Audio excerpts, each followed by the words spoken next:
Alright,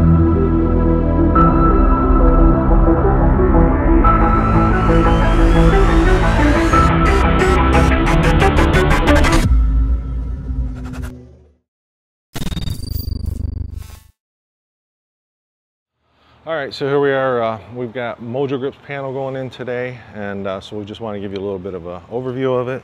So here we have the panel itself. As you can see, we have everything pre-wired. All of the bus bars are in. We got the wiring. This is for the Rotax module, all pre-done for them. These are all the connectors that'll plug onto the different parts of the harness and rack, and then our diagnostic connectors. Everything to mount all of the avionics are here. When we come on over to the rack, we have the wiring all set for the Rotax fuse block. So this will go into that. All the wiring is going to go to the batteries and everything, pitot. Then we have the rack itself. This will mount inside the airplane. They'll go up on the bulkhead. We have a doubler that's inside there that this will go to. But as you see, we have all of the relays all pre-wired, bus bars all pre-wired, and then the connectors. As we move over here, we have, this is the actual components. So we're going to house the GTR20, we're going to house the transponder, and the GMA 245 audio panel. So these will mount similar to this, and everything will get housed in that piece. And so that makes it for a nice compact unit. And then we have mounting provisions over here for the GAD27 and for the GA24. Then we move down here and we have the harness itself. All pre-wired, and it's fitted for the aircraft. Has our headphone jacks, everything on. All the different connectors that will made up with things like the wings, the tail, and then also mount up with our rack.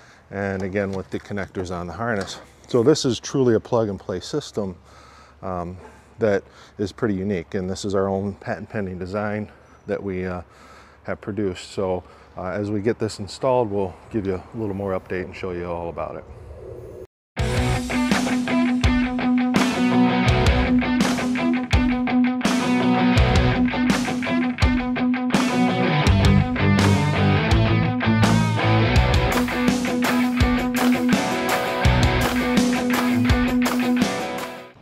Hi, this is Adam from Midwest Panel Builders, and we're still out here in California doing the installation on MojoGrip's Sling. And so now what we have to do is go ahead and put the left side of his LRU rack together. So we've got three main pieces here. This is a base plate shelf that's going to go right onto the LRU rack, and these are two uprights that are going to hold our components up. So the components that we have for his are going to be his GTR20 secondary comm radio, his GTX 45R ADS-B transponder, and his GMA 245R remote audio panel. So we'll start with the GTR20. You can see that we've got GTR20, this side facing pilot. What that's going to mean is that when it sits upright, of course, it's going to be facing the pilot. And the wires are going to come in from this side, so we're going to orient this where the connector is facing inboard. So this is how you would get your LRU rack components from us out of the factory, or out of our shop rather. So we're going to take this little arm off the top to get that out of the way and put that to the side. And then we've got the screws in their spots already, so we'll go ahead and just pull those out real quick. And then actually what I'll do is I'll put these bottom ones on very loosely.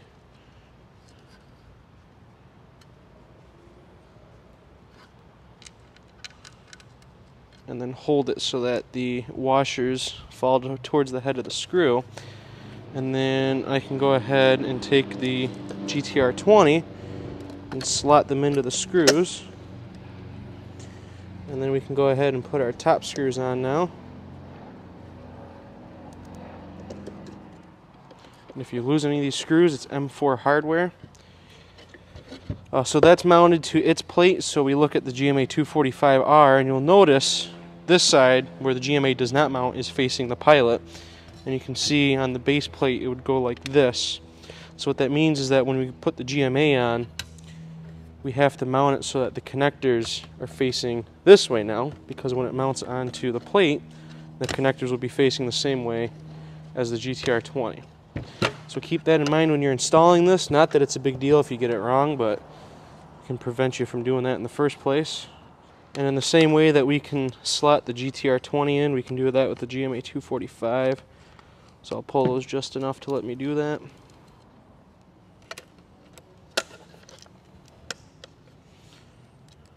again, we'll put our top screws on now. Now, you can see on the bottoms we've got some screws and some angle pieces, so we're going to pull these. And then what we do, keeping in mind this is towards the pilot, this is towards the pilot, we can go ahead and screw our rack, or our upright rather, to the rack piece. And then we can do the same with the GTR 20.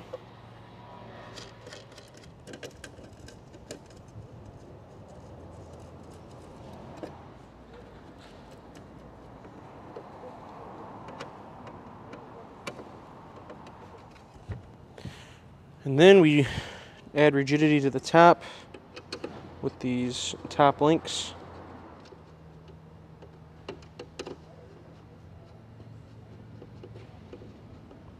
So you can see that's made that whole top piece rigid. So now that we've got the GMA 245 and the GTR 20 rigidly mounted, we'll go ahead and flip this over and get the transponder mounted, which is the last piece. So I'll go ahead and start the screw in and start threading it into the transponder. And I'll take this side and do the same.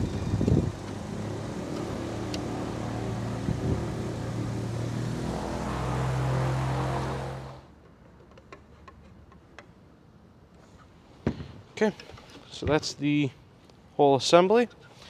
And then all we have to do now is set this on the LRU rack, get our 4 corners, and we're done.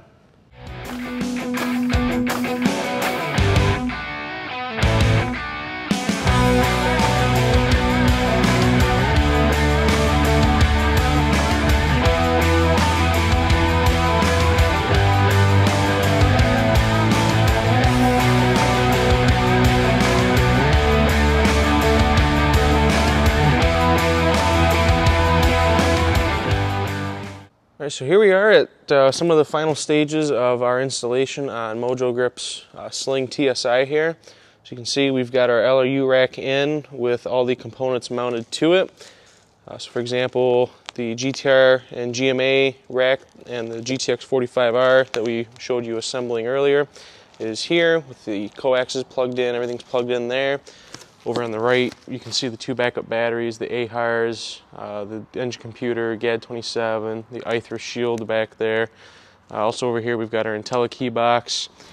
So everything's in. So now we're getting ready to go ahead and drop in the glare shield and also get the panel put in.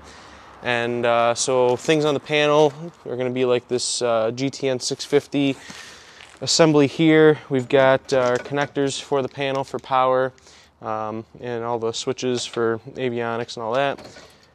Here is one of our GDUs. This is the pilot side GDU, co-pilot side GDUs over there.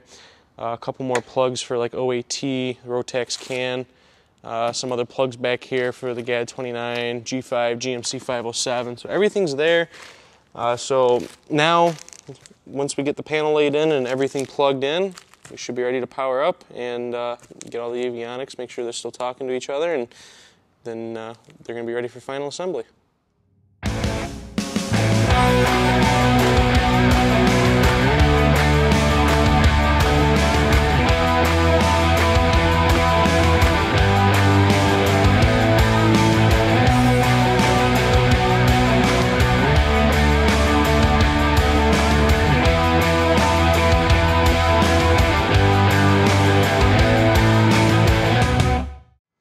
Alright, so now we're finished with the Mojo Sling, or our part of it anyways, and I've got IntelliKey's fob in my pocket here, and we're going to show you a cool feature as we walk up to it and check out the install. You can see as we walk up here, the rear cabin lights have turned on to greet us. We got our courtesy lighting on, and IntelliKey has detected the fob in my pocket, and so when the pilot would sit down and turn on the master, the engine would be ready to start. So welcome to the cockpit of MojoGrip's Sling. We'll go ahead and kick on our master, and we'll keep those back lights on, and you can see our avionics is already on. That quick 650xi has already booted up, and now let's go ahead and get the G3X. You can see that the engine start button here is green. That means that IntelliKey has detected the key and that it is ready for engine start. So if we were to go ahead and turn on the lanes and all that stuff, then the engine would spin. clear out our messages over there, and we're greeted soon with a AHRS picture as it aligns. You can see we've got GPS on here. So for those who don't know, we've got, of course, the dual screen G3X system. Again, the GTN 650Xi running our IFR operations, with the G5 running as a backup. We've got the Garmin GFC 500, or the experimental version of it, as an autopilot with the GMC 507 to control it. And of course, you know, we've got EIS with the GEA 24, the GAD 27 for trim, flaps, and exterior lighting, as well as cabin lighting. And so this is going to be a good system for MojoGrip. I think he's really going to like it, and we're excited for when he gets to start flying this thing.